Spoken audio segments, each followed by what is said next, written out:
Good morning everyone. Welcome in Unique School Sikar.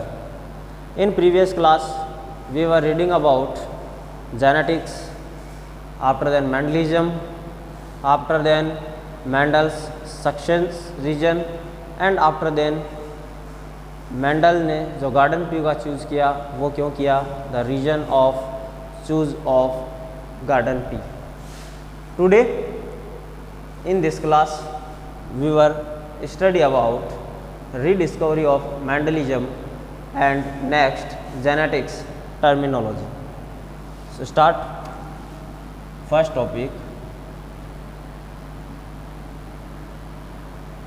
rediscovery of Mendelism. Okay Mendelism जो है यानी कि Mendel द्वारा जो लॉज दिए गए, लॉज ऑफ इनहेरिटेंस, मेंडल ने जो अपने एक्सपेरिमेंट किए, ये एक्सपेरिमेंट्स यदि अपन कहें तो 35 ईयर तक एप्रिशिएटेड रहे, ठीक है, बायोलॉजिस्ट के लिए. बट आफ्टर देन 3 साइंटिस्ट ने सेपरेट इनकी क्या की, इन एक्सपेरिमेंट्स की स्टडी की, जिसमें कि हॉलैंड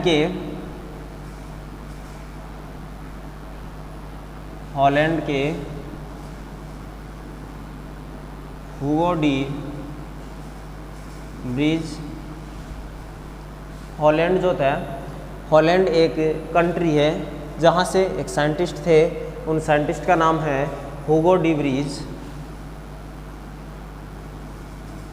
जर्मनी जो कंट्री है, जर्मनी से von Karl coherence,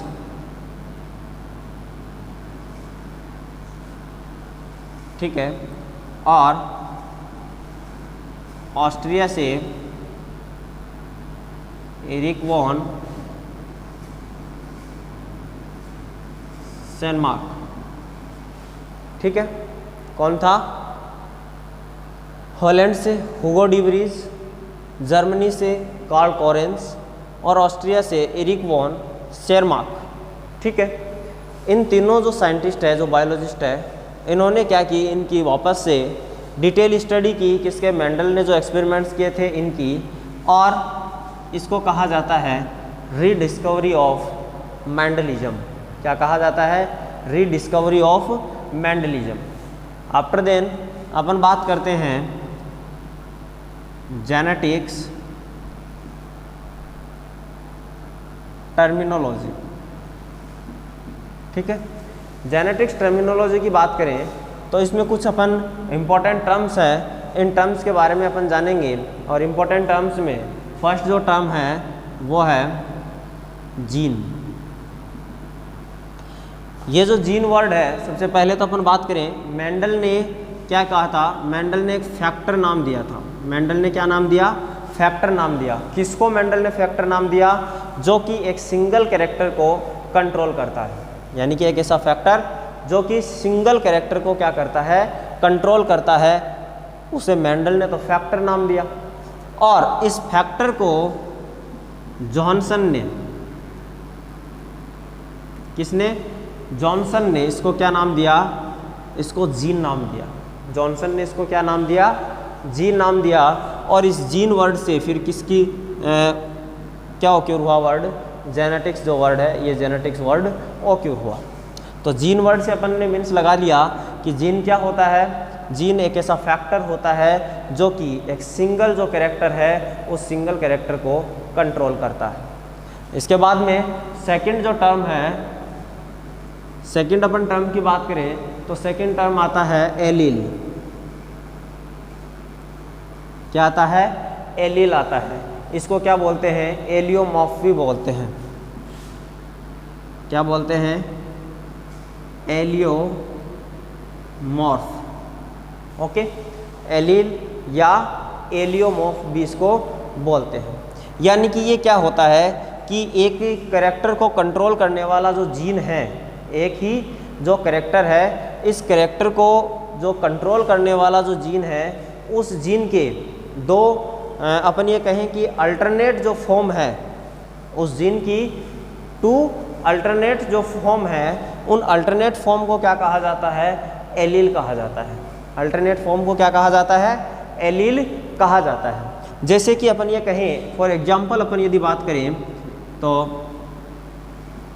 for example मैं ये कहूँ कि हाइट का यदि अपन फैक्टर लें, ठीक है, किसका फैक्टर लें, प्लांट की हाइट का, तो प्लांट की हाइट में कैपिटल टी से तो टोल को शो किया जाता है, ठीक है, यानी कि एक टोल टी है, और एक होता है स्मॉल टी जो कि किसको रिप्रेजेंट करता है, ड्वार्फ को रिप्रेजेंट करता है।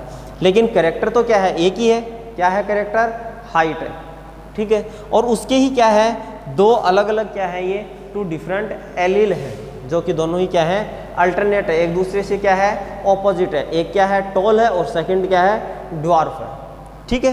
तो इनको क्या कहा जाता है, इन्हें कहते हैं एलील। क्या कहा जाता है, एलील कहा जाता है। थर्ड जो टर्म है, थर्ड टर्म आती है होमोजाइगस। कौन सी टर्म आती है, होमोजाइगस टर्म आती है।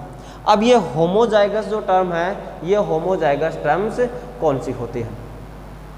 यदि अपन कहें कि एक कैरेक्टर को कंट्रोल करने वाला क्या है, जीन है, उस जीन के दो अल्टरनेट जो फॉर्म है वो क्या है, अपन ने पढ़ा कैपिटल टी और स्मॉल टी है।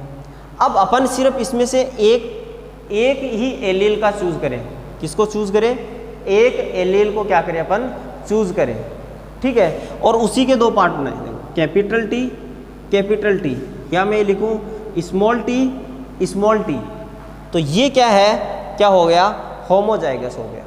इसको क्या बोलते हैं, होमोजाइगस, ठीक है। यानी कि एक कैरेक्टर को कंट्रोल करने वाला जो एलील है, उस एलील का जो एलील है उसके जो एक कैरेक्टर को कंट्रोल करने वाला जो जीन है, उस जीन के जो दोनों एलील है, वो दोनों एलील यदि सेम हो, जैसे कैपिटल टी, तो फिर उसको क्या बोलते हैं, होमोजाइगस बोलते हैं। क्या बोलते हैं, होमोजाइगस। और फोर्थ जो नेक्स्ट टर्म आती है वो है हेटेरोजाइगस। अब हेटेरोजाइगस का मीन्स क्या हुआ, यही जैसे होमोजाइगस में अपन ने पढ़ा कि एक कैरेक्टर को कंट्रोल करने वाले जीन के जो टू एलील्स हैं, वो टू एलील्स यदि सेम होते हैं तो होमोजाइगस, और यदि क्या हो, डिफरेंट हो, तो फिर वो क्या हो गया, हेटेरोजाइगस हो गया। तो फिर वो क्या हो गया, हेटेरोजाइगस हो गया। यानी कैपिटल टी और स्मॉल टी, क्या हो गया, कैपिटल टी और स्मॉल टी, ये क्या हो गया, हेटेरोजाइगस हो गया। उसके बाद में नेक्स्ट टर्म अपन बात करते हैं, नेक्स्ट टर्म आती है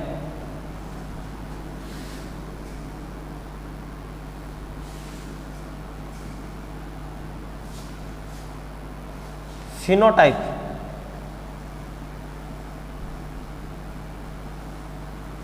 क्या आती है, फिनोटाइप। फिनोटाइप का मीन्स क्या है कि जो भी प्लांट जो है, उस प्लांट के अपन एक्सटर्नल अपीयरेंस को देख करके, इसका यदि अपन कहें जनरली कि फिनोटाइप क्या है, तो फिनोटाइप क्या, एक्सटर्नल अपीयरेंस है।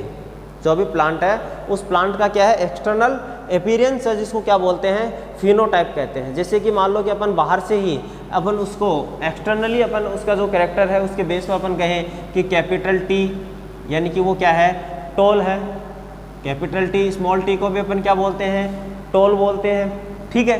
अब ये अलग है कि ये क्या है, होमोजाइगस टोल है, ये हेटेरोजाइगस टोल है। लेकिन जब अपन बाहर से अपन जब देखते हैं, यानी एक्सटर्नली जब अपन इसको सीन करते हैं, तो अपने को बहुत जो प्लांट्स है वो कैसे सीन होंगे, टोल प्लांट्स सीन होंगे।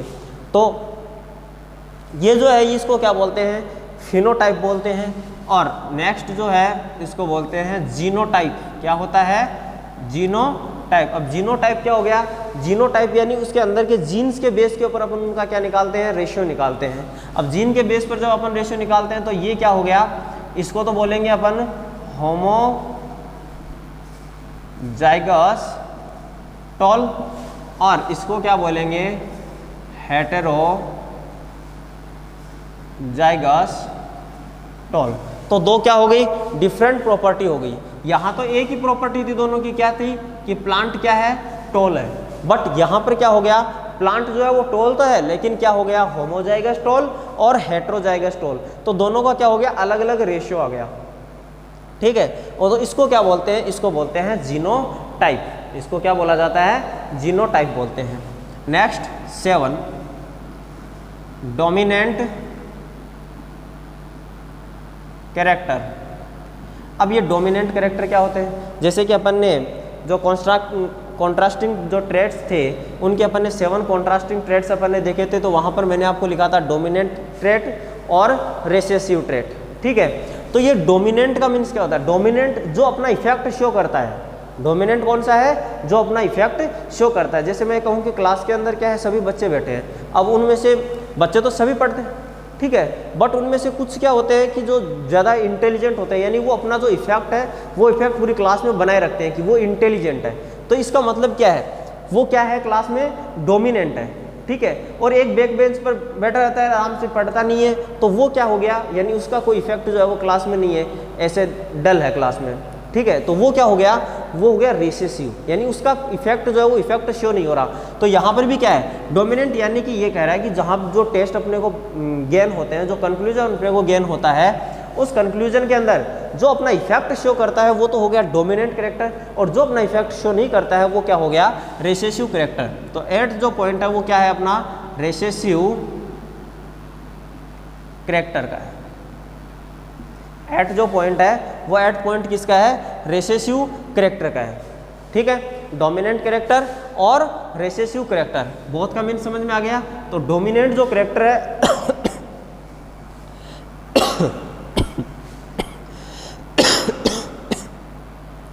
डोमिनेंट कैरेक्टर जो है, डोमिनेंट कैरेक्टर जैसे कि अपन टोल में बात करें, ठीक है, तो टोल में एक तो होता है कैपिटल टी। अब ये कैपिटल टी तो क्या है, डोमिनेंट है, और यहाँ पर स्मॉल टी है, ये स्मॉल टी क्या होता है, स्मॉल टी होता है रेसेसिव, ठीक है।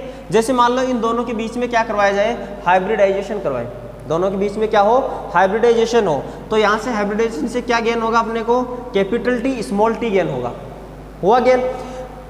ये क्या था, ये भी एक, ये हाइट के लिए ये दोनों एलील है दोनों, लेकिन यहाँ पर क्या हो रहा है, अपने को क्या गेन हो रहा है, कैपिटल टी स्मॉल टी, यानी यहाँ एक अपने को प्लांट जो गेन हो रहा है, ये प्लांट कैसा है, ये प्लांट है टोल प्लांट है। अब वो तो जीन के बेस पर पता चलता है कि ये कैसा है, हेटेरोजाइगस टोल है, बट है तो टोल, यानी टोल है, इसका मतलब यहाँ पर कौन सा जो कैरेक्टर है वो डोमिनेंट कैरेक्टर है। यहाँ पर टोल का जो कैरेक्टर है वो क्या है, डोमिनेंट है, यानी ये टोल का है, ये ड्वार्फ का है। तो टोल वाला जो कैरेक्टर है वो यहाँ पर क्या हो रहा है, डोमिनेंट हो रहा है, यानी वो अपना इफेक्ट शो कर रहा है, इसलिए इसको क्या बोला, टोल वाले को इसको डोमिनेंट कैरेक्टर बोलते हैं, और डोमिनेंट जीन बोल दिया या डोमिनेंट एलील, और ये क्या हो गया, रेसेसिव एलील हो गया। समझ में आ गई बात। तो दोनों जो है डोमिनेंट और रिसेसिव दोनों को अपन ने साथ में अपन ने यहाँ पर स्टडी की। आफ्टर देन अपन बात करते हैं क्रॉस की।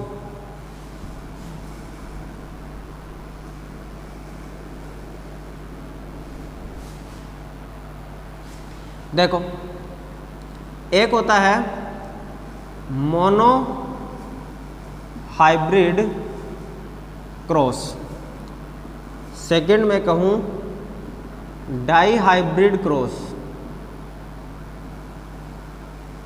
क्या कहा मैंने, फर्स्टली मोनो हाइब्रिड क्रॉस, फिर मैंने क्या कहा, डाई हाइब्रिड क्रॉस, नेक्स्ट ये कहें try hybrid cross,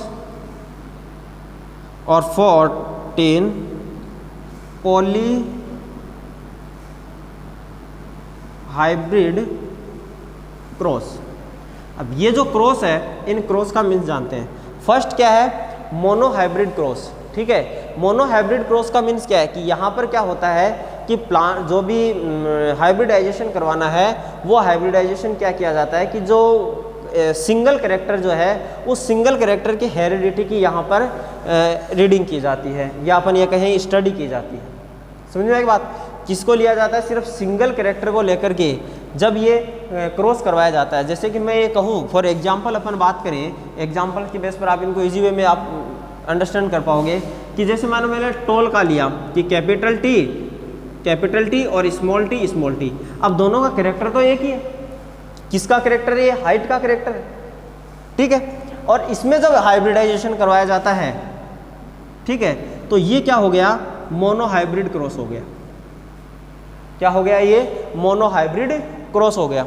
die hybrid यानी कि दो कैरेक्टर को लिया जाए, यानी कि जैसे कि मान लो दो कैरेक्टर जैसे अपन ने लिया, जैसे एक तो अपन ने प्लांट की हाइट ले लिया, एक अपन ने जैसे मान लो फ्लावर का कलर ले लिया, ठीक है। तो क्या हो गए, दो कैरेक्टर हो गए, और दोनों कैरेक्टर को लेकर के जब अपन क्रॉस करवाते हैं तो फिर वो क्या हो जाता है, उसको बोलते हैं डाई हाइब्रिड क्रॉस। क्या बोलते हैं उसको, डाई हाइब्रिड क्रॉस। जब थ्री कैरेक्टर्स को लेकर के और उनके बीच में क्या करवाया जाता है, क्रॉस करवाया जाता है या हाइब्रिडाइजेशन करवाया जाता है, तो फिर वो क्या हो जाता है, ट्राई हाइब्रिड क्रॉस। और फिर उससे भी ज़्यादा, जब 4 या 4 से ज़्यादा अपन क्या करते हैं कैरेक्टर्स को लेकर के और उनके बीच में जब अपन हाइब्रिडाइजेशन प्रोसेस करवाते हैं तो फिर वो क्या हो गया, पॉली हाइब्रिड क्रॉस हो गया, ठीक है। इसके बाद में नेक्स्ट और भी क्रॉस हैं, जैसे कि अपन बात करें, एक होता है टेस्ट क्रॉस, एक होता है बैक क्रॉस। एक तो होता है टेस्ट क्रॉस और एक क्या होता है, बैक क्रॉस होता है। अब टेस्ट क्रॉस जो होता है वो तो बैक क्रॉस का ही क्या है, एक पार्ट है। टेस्ट क्रॉस में तो क्या है कि F1 PD के अंदर जो अपने को करेक्टर जो गेन होता है, जैसे कि मान लो ये अपने को हेट्रोजाइगस जो प्लांट गेन हुआ कैपिटल T स्मॉल t, अब जब अपन इस कैपिटल T स्मॉल t का जब अपन रेसेसिव करेक्टर के साथ में जब इसकी वापस से हाइब्रिडाइजेशन करवाते हैं, इसके साथ में जब अपन इसका क्या करवाते हैं, हाइब्रिडाइजेशन करवाते हैं, तब तो वो क्या हो गया, टेस्ट क्रॉस हो गया। और जब इन दोनों में से किसी के साथ में भी जब अपन करवाएं इसका, ठीक है, इन दोनों में से किसी के साथ में भी ऊपर, तो फिर वो क्या है, बैक क्रॉस है।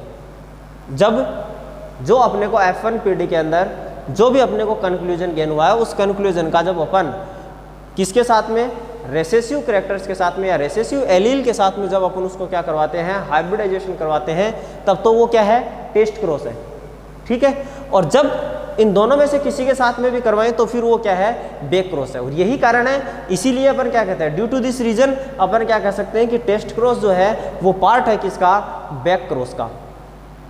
समझ में आगे बात। नेक्स्ट अपन आगे बात करते हैं तो उसमें आगे आता है रेसिप्रोकल क्रॉस। क्या आता है, रेसिप्रोकल क्रॉस आता है। रेसिप्रोकल क्रॉस का मीन्स क्या है कि जैसे मान लो कि अपने पास में A और B दो कैरेक्टर है, इसमें A में तो अपन ने क्या लिया कि जैसे मान लो मेल एंड फीमेल, मेल और फीमेल। यहाँ पर तो मेल अपन ने लिया कैपिटल T, और यहाँ पर अपन ने फीमेल ले लिया स्मॉल t को, और यहाँ पर अपन ने इसको मेल ले लिया और इसको फीमेल ले लिया।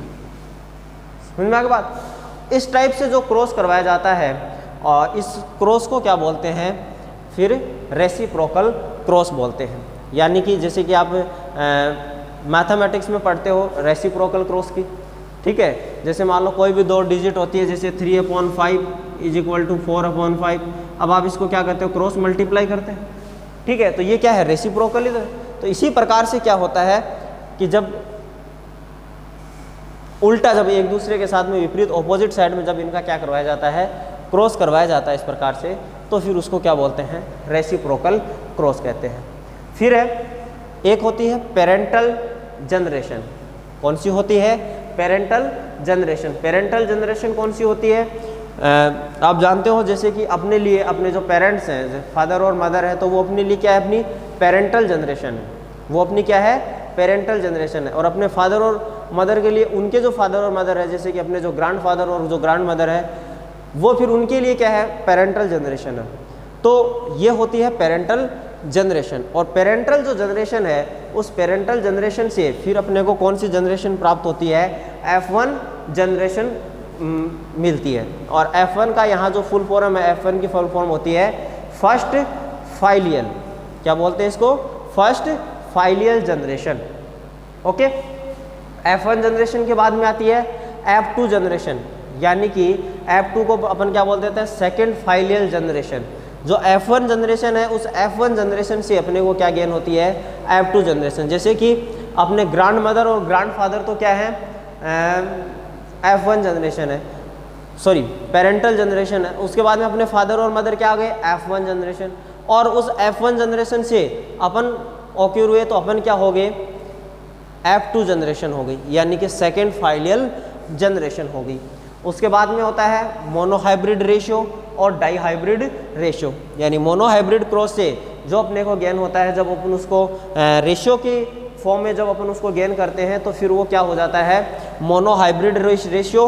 और डाईहाइब्रिड से जो क्रॉस है उससे फिर अपने को जो भी कंक्लूजन अपने को मिलता है F1 F2 PD के अंदर, फिर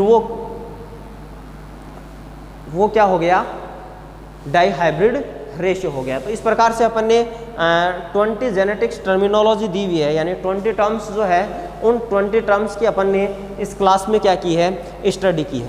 ठीक है, अपन यदि बात करें तो सबसे पहले अपन ने किसके बारे में पढ़ा, जीन के बाद में अपन ने जाना कि एलील क्या होता है, फिर होमोजाइगस, फिर हेटेरोजाइगस, फिनोटाइप, फिर जीनोटाइप, फिर dominant character, recessive character, after then monohybrid cross, dihybrid cross, trihybrid cross, फिर अपन ने पॉलीहाइब्रिड क्रॉस के बारे में पढ़ा, फिर back cross, test cross, after then reciprocal cross, फिर आफ्टर देन अपन ने पेरेंटल जनरेशन, फिर first filial generation, second filial generation, after then monohybrid ratio and dihybrid ratio. तो ये अपने पास क्या थी, 20 टर्म्स थी जेनेटिक्स की, और इन 20 टर्म्स को अपन ने क्या किया है, यहाँ पर इनको जनरली अपन ने जाना है। आगे की अपना जो चैप्टर है उस चैप्टर में अपने को ये जो टर्म्स है, ये टर्म्स अपनी आगे काम आएगी। तो जहाँ तक कि मैं मानता हूँ आपको ये जो टर्म्स है, ये टर्म्स आपको इजीली क्या हो, अंडरस्टैंड हो गई होगी।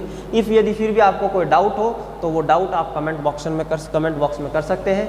Till then, thanks for watching this video.